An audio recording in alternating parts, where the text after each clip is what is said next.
mengambil jurusan PLB. Nah, ini kita akan paparkan, kita akan bahas.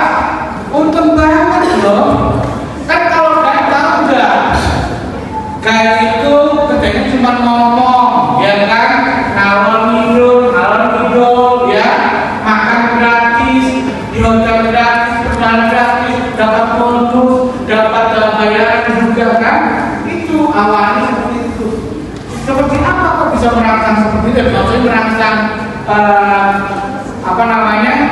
tugasnya enak banget deh, bener. Aku udah pernah merasakan. Aku udah ya keahlian dan kemampuan seorang siswa-siswi ya siap bekerja atau usaha sesuai bakat jurusan kalian, skill dan juga pengalaman. Artinya kalian disekolahkan di sini ambil jurusan di ULB itu sudah benar-benar dididik untuk siap kerja. Kalau SMA misalnya itu kan belum harus kuliah dulu kan, ngambil duluan kan. Tapi kalau kalian tamat sekolah udah bisa dong kerja, apalagi nanti yang PKL, bahasa Inggris bisa, kemudian cara pemanggilan bisa, ya.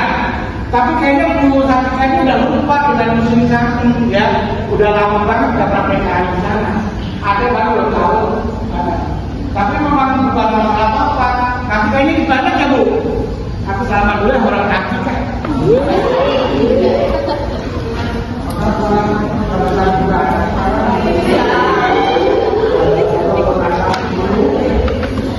Ini anak-anak jadi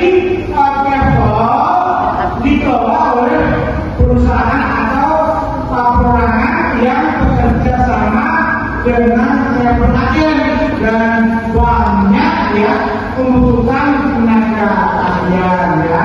Travel itu banyak banget tuh tenaga ahlian ya kan. Itu kayak tour planning, ticketing, marketing, administrasi. Nah, itu ruang untuk kalian yang jurusan ULB. Makanya jangan khawatir ya, karena dari travel aja itu udah banyak banget tuh kan bidangnya kan yang dibutuhkan. Kalau kamu tutup jadi apa ya? Penampilan, ya itu harus rapi dan juga sopan dan dilengkapi dengan ID card. Dan tadi saya perkenalkan ID card ini seperti itu. Jadi kalau teman-teman lengkapi PKL di museum, nanti teman-teman akan mendapatkan ID card sebagai pengenal kalau teman-teman itu sudah kompeten magang atau di museum. Dan di sini terakhir itu adalah sistem uji kompetensi. Sebelum peserta PKL magang bertugas di mana pengunjung harus melalui proses uji kom, ya. Jadi teman-teman akan diuji kom. Dan uji komnya itu kita ada dua teman-teman, yaitu bahasa Indonesia dan bahasa asing. Jadi di sini teman-teman karena tulis di museum jangan agak lokal, tapi juga banyak pengunjung asing. Jadi teman-teman akan diuji ke potensinya dari bahasa Inggrisnya ini sendiri. Dan potensi dalam bekerja pada dasarnya seorang pekerja itu atau usaha harus mempunyai skill teman-teman. Nah skillnya itu kan seperti yang tadi sudah diajarkan ada tes di dunia pariwisata saat ini tuh apa, dan beberapa tuh langkah konkret yang harus dilakukan oleh pemerintah, kemudian usaha layanan seperti kita mungkin seperti apa menjadi tour guide dan sebagai masyarakat.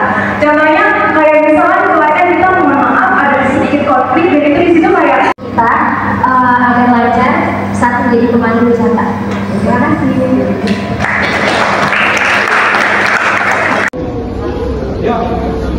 Ya Pak, sebelumnya saya ingin bertanya kepada Bapak Alex. Diizinkan. Ketika di museum itu nanti kan kita PKL Pak. Kita itu sendiri atau ada pendampingnya kayak misalnya 2 orang atau hanya sendiri kalau di museum? Ya kan banyak ya di sekolah itu, dari sekolah A, B, C, dan juga di sini pakai kelompok, ada 2 grup 1, grup 2. Satu grup itu ada 5 kelompok. Satu kelompok ada instruktur, misalnya Kak Sasa, instruktur kalian. satu grup, satu kelompok itu ada 5 atau 7, nggak tahu, nggak tentu. Kenapa? Karena setiap PKL itu terkadang ada yang jumlahnya 50, dan kalau dibagi 10 berarti 55 kelompok. Kalau 70 berarti kan 77. Nah itu maksudnya selang-seling, nggak langsung tiap kali masuk. Ya, dari satu bilang yang gampang. Jika ada wisatawan yang bertanya pada pemandu wisata, namun pemandu tersebut belum tahu untuk menjawab dari pertanyaan wisatawan, bagaimana tanggapannya? Terima kasih. Ketika wisatawan bertanya, tapi kita nggak tahu. Ini kan sekarang ada zaman modern. Dulu waktu banyak dulu kan, ada yang cuma SMS. Ya, kalau sekarang sudah modern. Tentunya kita berusaha pada awalnya itu kita akan menjelaskan gimana kita cari di Google dulu. Gimana cara menghandle komplain dari pengunjung ketika tour guide itu melakukan atau kurang memberikan informasi kepada pengunjung museum tersebut. Terima kasih.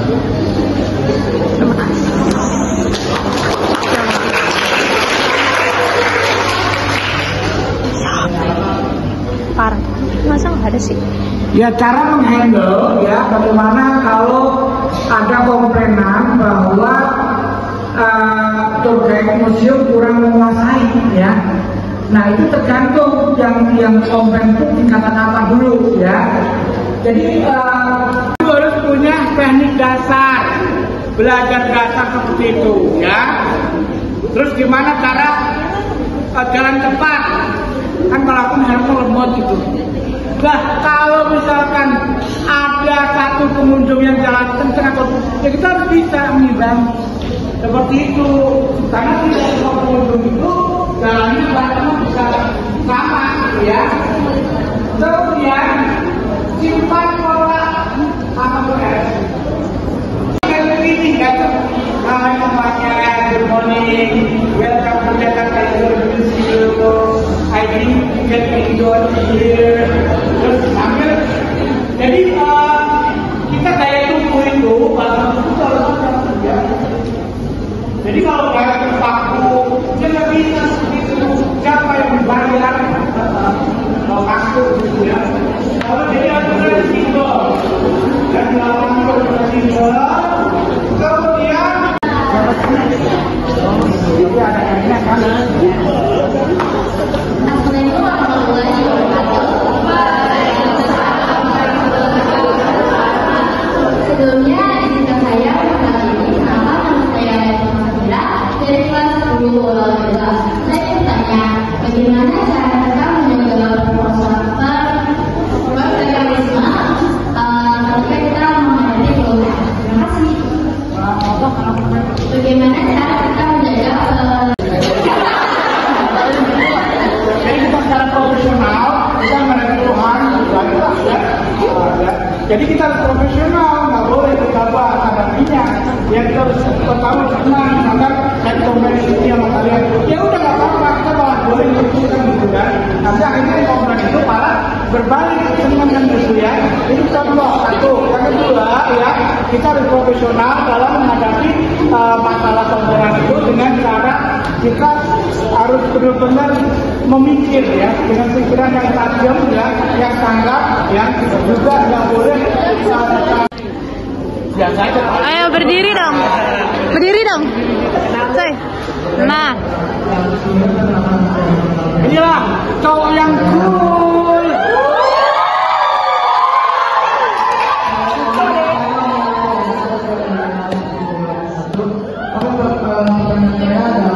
Jadi kan Bapak kan ngomong kalau semisal memang kita kan harus melihat apa sih audiens sih customer gitu kan pakaiannya itu umurnya berapa kan kan Bapak kan kalau misalkan memang kayak manusia kan ibaratnya kalau di zaman kita kan prakteknya kan secara cair di situ lah udah terkenal kalau misalnya kita tapi kalau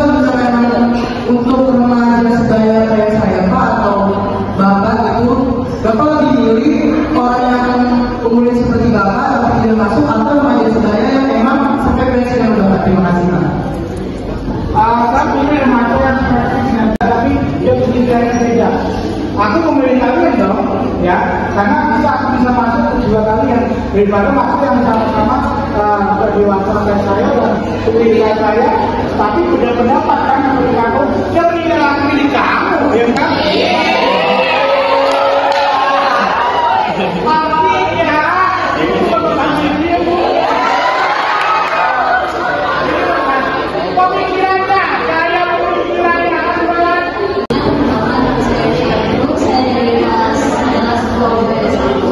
saya ingin bertanya kepada Bapak, apabila Bapak mau membawa rombongan ke suatu tempat, misalnya di atas di Sabah, dan salah satu rombongan Bapak itu ada yang apakah Bapak terkait masalah itu, dan juga apakah perjalanan wisatanya di Indonesia sebentar sampai setelah atau bagaimana? yang hilang, katanya hilang. Jadi kalau kawannya hilang gimana? Ya kita tunggu dulu sampai ketemu ya. Gimana caranya? Kalau sekiranya udah lama nggak ketemu, ya kita ada solusi kan. Nah, kamu dengan siapa? Apakah kamu lapor dengan travelnya? Nanti akan datang mencari baru setelah keputusan mencari orang yang datang, baru kamu lanjutkan wisatanya, caranya. Tapi jangan tinggal dulu. Kalau tinggal itu namanya tidak memecahkan masalah dan tidak bisa menjawab. Tapi kalau misalkan perlakuan dari travel itu datang terus menggantikan, tergantung pilih kamu mau yang nyari atau yang meluruskan perjalanan. Atau mungkin kamu punya teman dekat itu yang baik betul nyari, ya boleh nggak apa-apa.